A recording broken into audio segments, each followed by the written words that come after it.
Up next, we have Breaking Barriers, How to Remove Can't from the Conversation. Catherine Malandrino, fashion designer. Rachel Sklar, founder of The List and co-founder of Change the Ratio. Soledad O'Brien, CEO of Starfish Media Group, moderated by our own Claudia Chan. Please join me in welcoming them.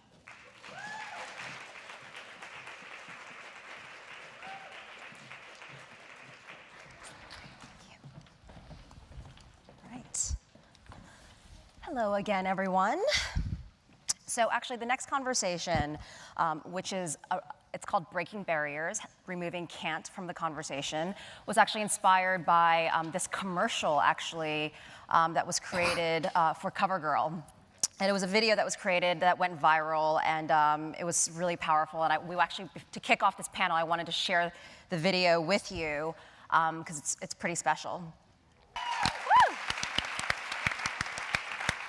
So, hashtag girls can. Let's hashtag that alongside She Summit for this panel. So, actually, you know, that's actually a really big deal that, and Soledad, just because you've been working in media for so long, that we're seeing a lot of these more positive messages.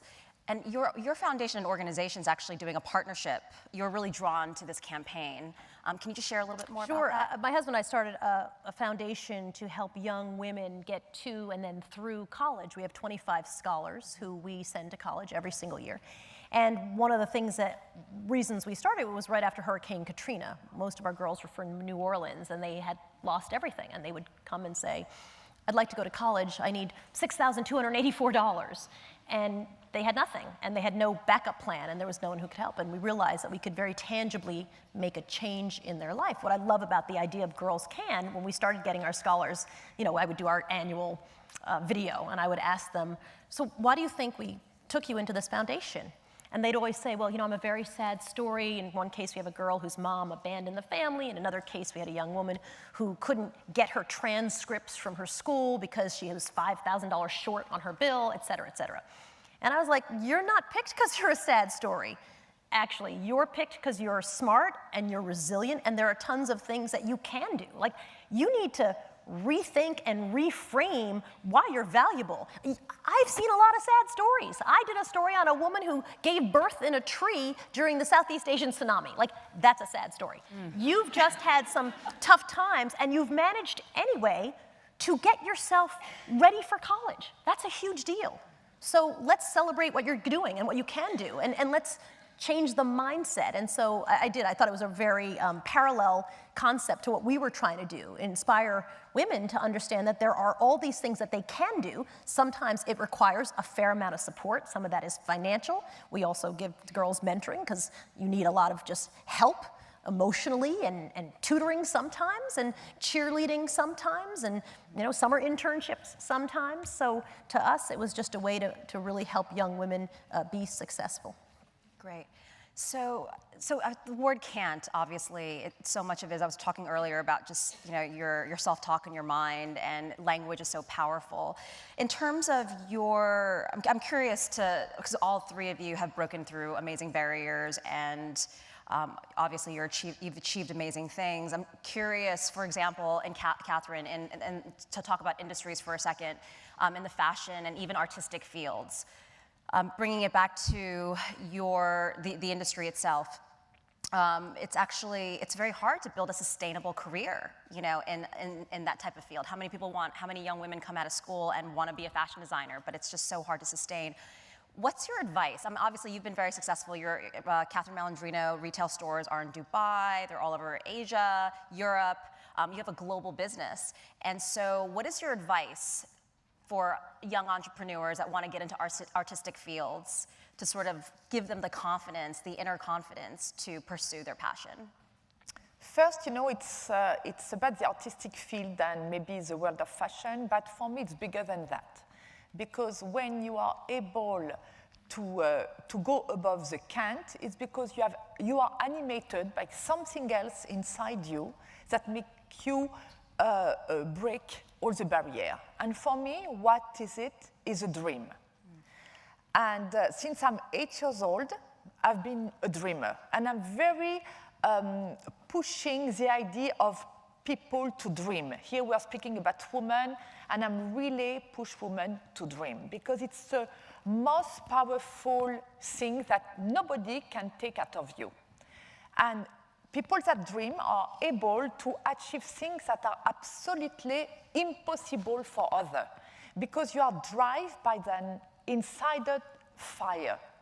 And I think if I've been able, from a little girl born in the French Alps in France, that has nothing to do in fashion, my family was in real estate, I've been from there a daughter of 4 girls, and I've been growing always with my dream. And my dream has been pushing my boundaries. From Grenoble in France, I moved to Paris. No, first to Nice, because my parents were not sure that I was ready for Paris. Then, after Nice, I went to Paris, and from Paris to New York. That means even the way to grow your own life is because you have a dream. And for me, this is the most powerful thing any individual can have. A dream, nobody can take your dream. A dream, people are scared of people that dream because it's something they cannot own from you. And of course, a dream is very difficult to keep alive. Why? Because along the way, there's a lot of difficulty, barriers. A lot of people are going to say to you, you can't. And even if you think it's a word that you can be above, you can be above only if inside yourself, in the heart, in your belly, you have this drive that I call the dream, that make you bigger than the person that will be around you and say you can't. Because you build your own confidence with a dream. That means confidence is not something you acquire like this. It's something that it's in your mind and that is in a building process. And today, despite of a lot of difficulties that I have in my life, because don't think that because I'm in fashion and in an artistic field, everything is glamour and beautiful and it's all about parties and fun people. Behind it, it's so much work, so much tension, a lot of pressure because of all the collections that I have to achieve. And today I have different partners, and that add even into the difficulty of achieving my dream. That means don't think achieving a dream, it's easy. It's very difficult. However, they are the ones that keep their dream intact in their heart that will succeed. That's great.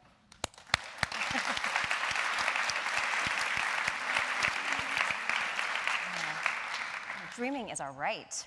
We have to practice dreaming more. I love that. Rachel, technology. You built a platform, The List, which is all about promoting women in tech, and I think it's U.S. Labor, Department of Labor said that in year 2020 there's going to be 1.4 million computer science-related jobs, and we want a lot of women and young girls pursuing the technology field, but yet many people leave computer science and don't pursue the field, and it's a huge opportunity, but getting girls to get into tech and stay in tech is pretty complicated. What are you seeing in terms of women in tech, since you live and breathe that world? Sure. So I always kind of push back a little bit on conflating the notion of women being in tech and women in STEM. Because when you talk about being women in STEM, that's a much narrower category, and tech is actually bigger than it's ever been because it is now sort of like the intersecting Venn diagram with all other industries. And women are part of that intersection across the board. And so with the work I do, I often look at the way that women versus men are defined within these industries. And so no one ever sort of looks at what men are doing in tech and then says, oh, well, wait a second, do you code? Like, I realize that you just, there was an article yesterday about all the investors who made bank off of Uber. It's very depressing. I highly recommend you do not look at it because they made a lot of money. You know, it's just like a long line of men, except for, I swear to God, except for Britney Spears, who invested in Uber. And, you know, all of those male investors are men in tech. They're perceived as men in tech. I am fairly sure that most of them cannot code, and yet no one says to them, you know, oh, wait, you can't be in tech because, do you know anything about STEM? Where did you get your engineering degree? So I always want to push back on that, because even just by, you know, the implication that to be in tech means you are in STEM, that is the definition of can't for women who are like, oh, well, I didn't take computer science in college 20 years ago or whatever, me, so I guess I can't be in tech. And so I have pushed back a lot on the notion that in order to be considered a woman in tech, you have to be able to code, because that would exclude me. And yet I have been in this industry, I've been pushing in this industry, I've been in media startups. I was early at the Huffington Post, I started Mediaite, I was critical in Hashable, RIP, but still. And now I have my own startup, and I'm an advisor to a ton of startups. So that's what I push back on, because the word can't takes many forms, and often it takes the form of the world sort of implying that you don't belong. And that's why I started to change the ratio and the list, because it's literally the ratio. It's not that the women aren't there, it's who's getting visibility, who's getting recognition, and who's getting money.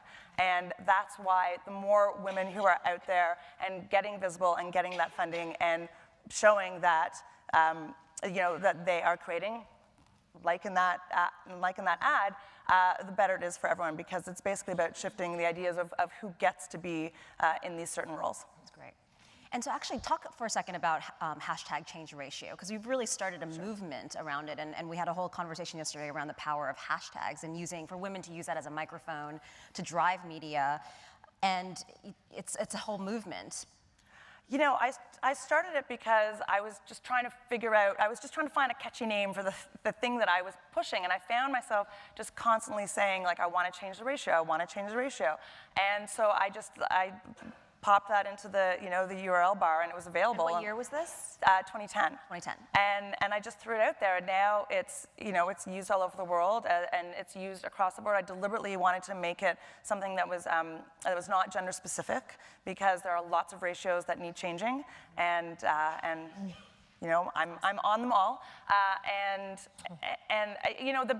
knew that change the ratio as a idea had made it when I started seeing tweets from a tech conference, and men were complaining about the bathroom line with hashtag change the ratio. That's great.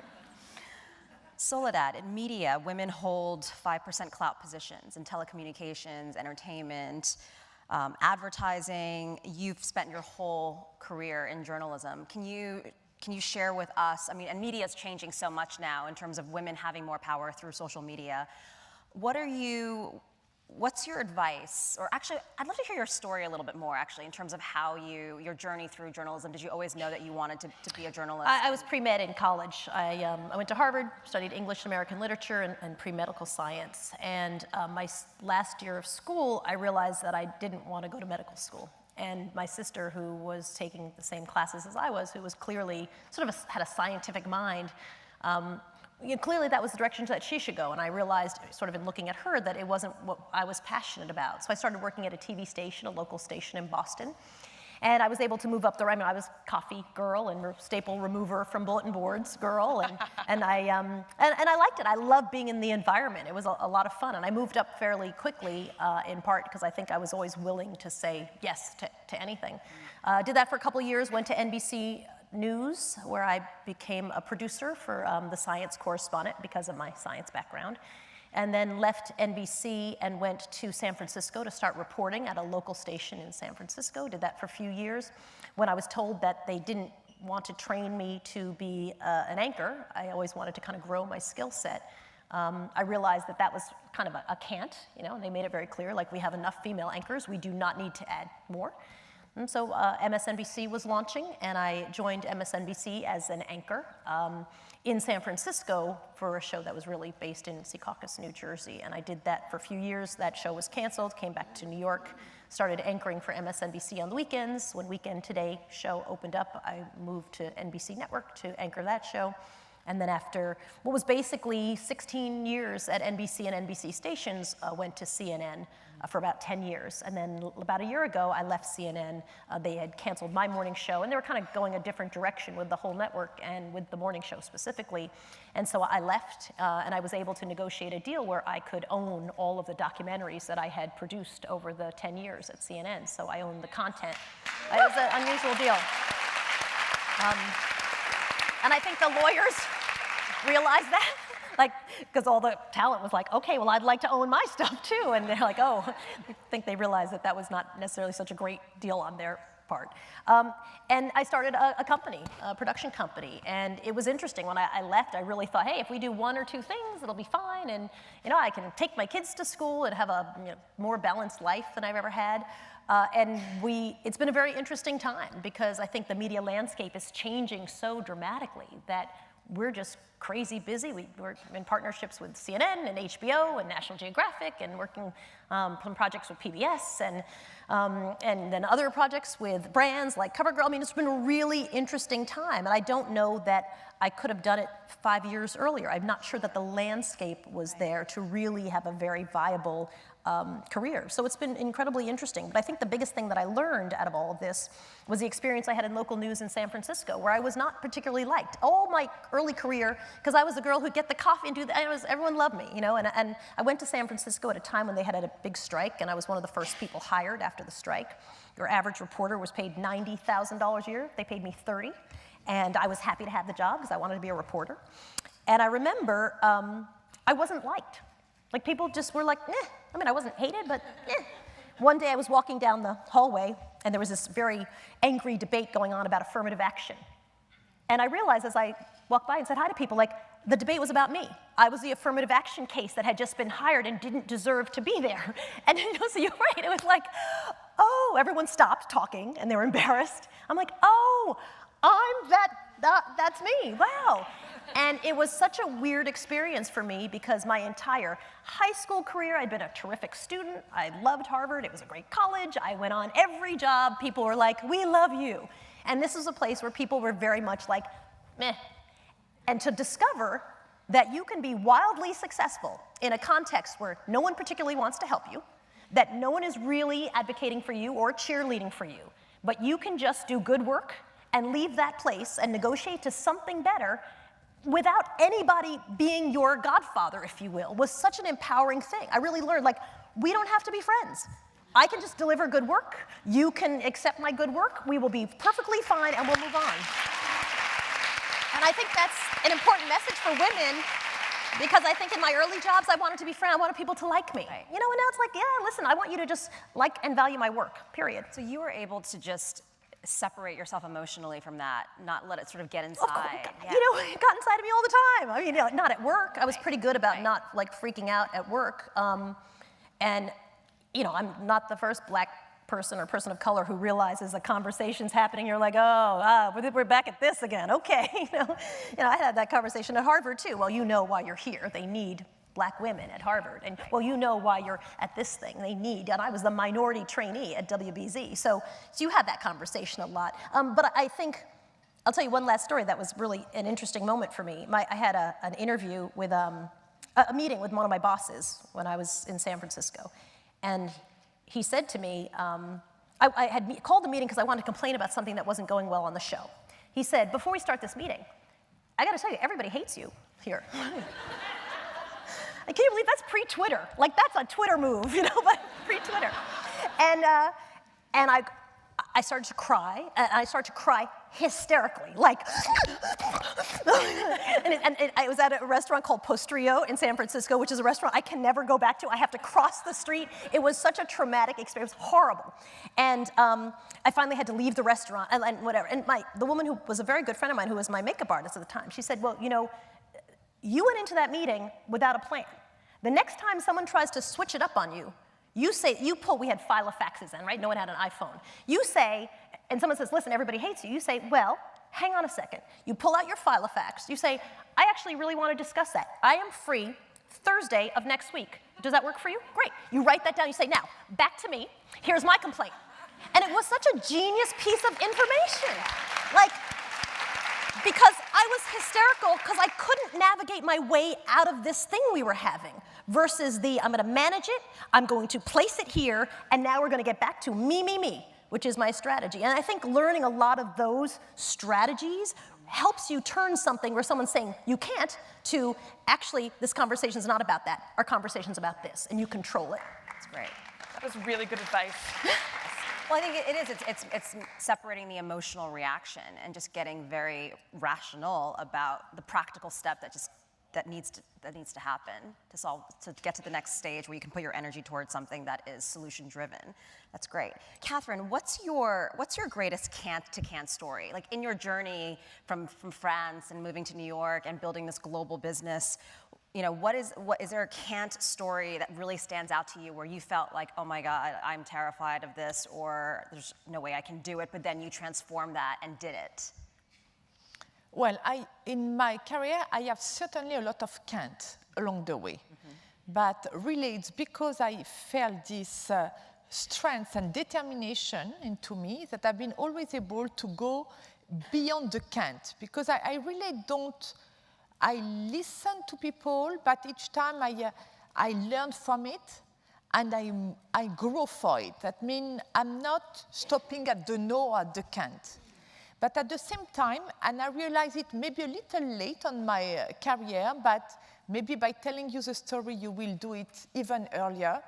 I had some inside fear that are even bigger than the can't of your career. It's something that all of us, we have inside, we have born with certain fears. For example, I have the fears of the height. Since I'm a little girl, I'm always afraid to go to balconies because I'm like totally attracted by the height to jump. Then it's something, but you know, I think a lot of us, we have this fear. It's very common.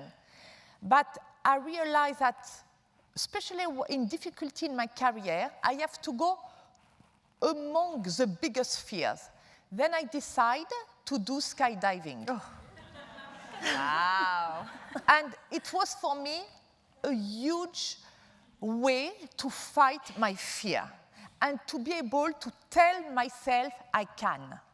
Because it was even way bigger than a business decision, way bigger than the failure of a collection, way bigger than the trouble I was in.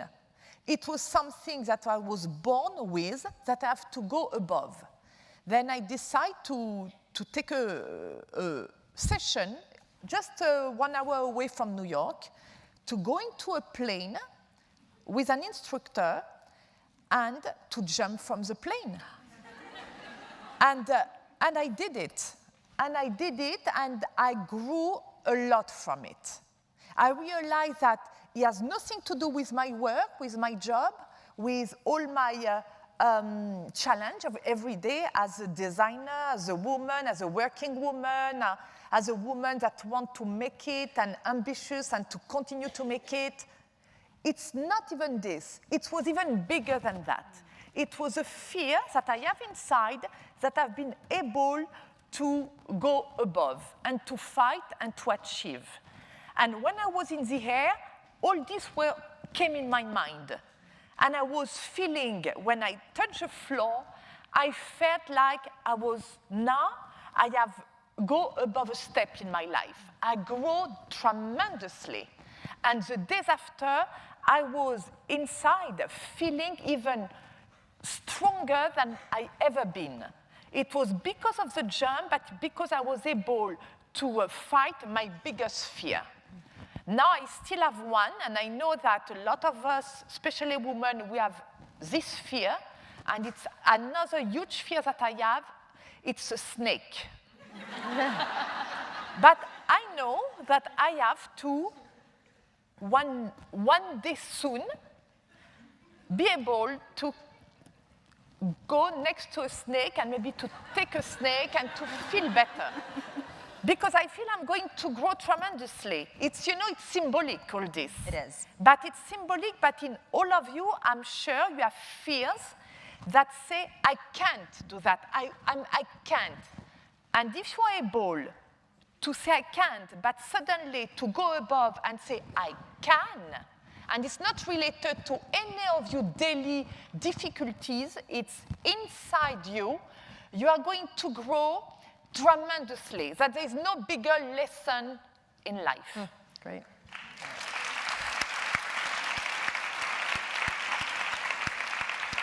So, just where do you get that courage from, or that curiosity to keep pushing and to fight that fear, and to destroy the fear? Where do you think that comes from, or what do you exercise to give you the courage to take it on? You know, and this is what comes back to the first question, that for me is a dream, is a drive that you have inside you. You know, it doesn't mean that we have all the same drive. Here we have 3 examples of different women in 3 different fields, but I'm convinced that the 3 of us have inside cultivate this fire, this vision of ourselves that we every day cultivate and push forward. This is why I call the dream, because there's nobody else that can give you that.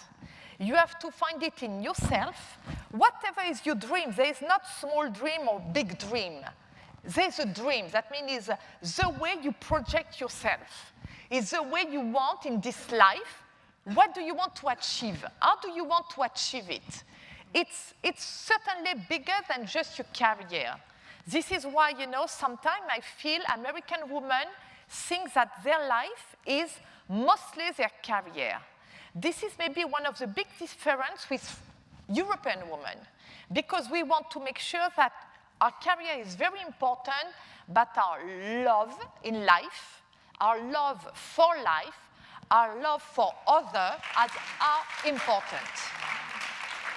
Just love it, using love for life and dreaming as your tool. It's very powerful. Yeah, you know, even if it sounds like it's not theoric, it's something different. It's a different way to look at things. That's great. But certainly you are totally fed by that. You know, I know today if I didn't have love from people that surround me, I will not be the same person neither. And how do you get love too?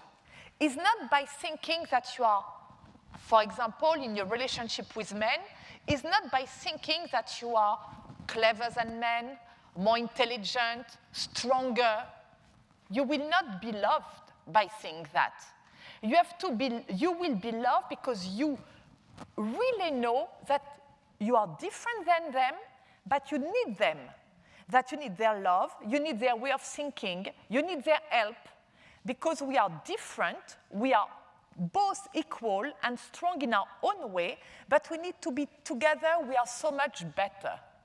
And for me, this is another thing that sometimes I feel American women forget, because they feel that they need so much to be empowered that they feel that it's by taking the men's role that they are going to become stronger. It's a huge mistake. As a Canadian woman, but I've lived here for 15 years, and I am between the men right now. And I just want to speak a little bit for the women who are passionate about building those careers, because if you are lucky enough to be doing something in a career, working at a job every day, if the work you do is the work that you want to be doing, that pushes you, that you think about all the time, that you're excited about, if you're building something, then that is valuable. And I think so.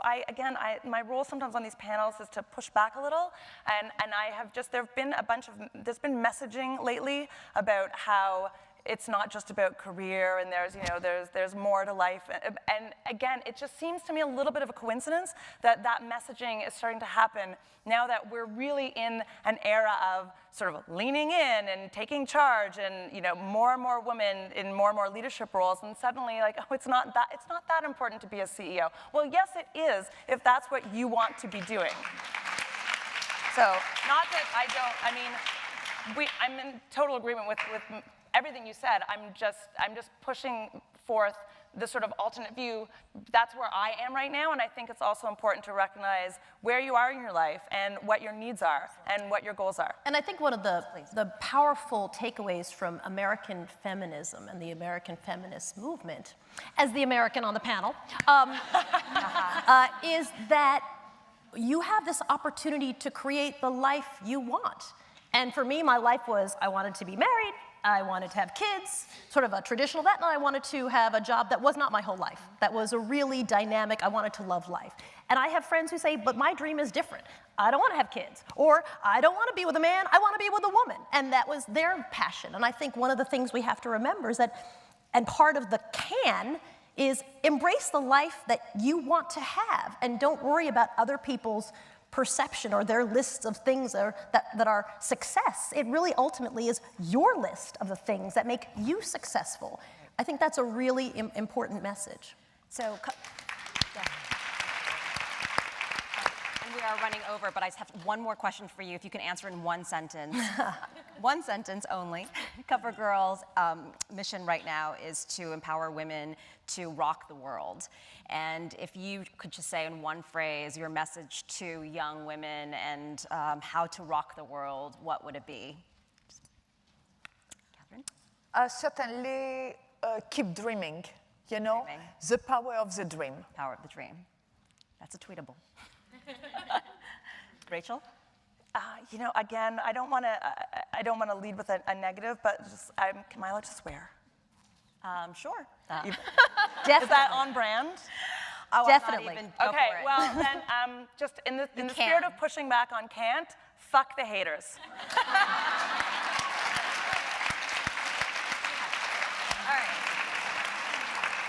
I'd like to tell a little story, super short. Okay. I know it's Super not a short. sentence. Okay. I was being sent to Thailand to cover the Southeast Asian tsunami, and not really being sent. They called me to tell me they didn't want to send me because I had just had my 3rd and 4th children. So the phone call went like this: we know you don't want to go because you're a mom and you don't want to travel, but I just have to check you off the list as we reached out. And I remember saying to the young woman who was calling me, I said, Thailand? I have 4 kids under 4, newborns. Put me on a plane to Thailand. Like, that sounds amazing right now. And so my advice would be always zig when people expect you to zag, confound them, and laugh about it, and do the thing you want to do with a smile on your face, but make sure you get to your goal at the end of the day. Sentence and a half. Excellent. Thank you. Thank you so much, everyone. Thanks, Claudia. Soledad, Appreciate it. Rachel. Thank you.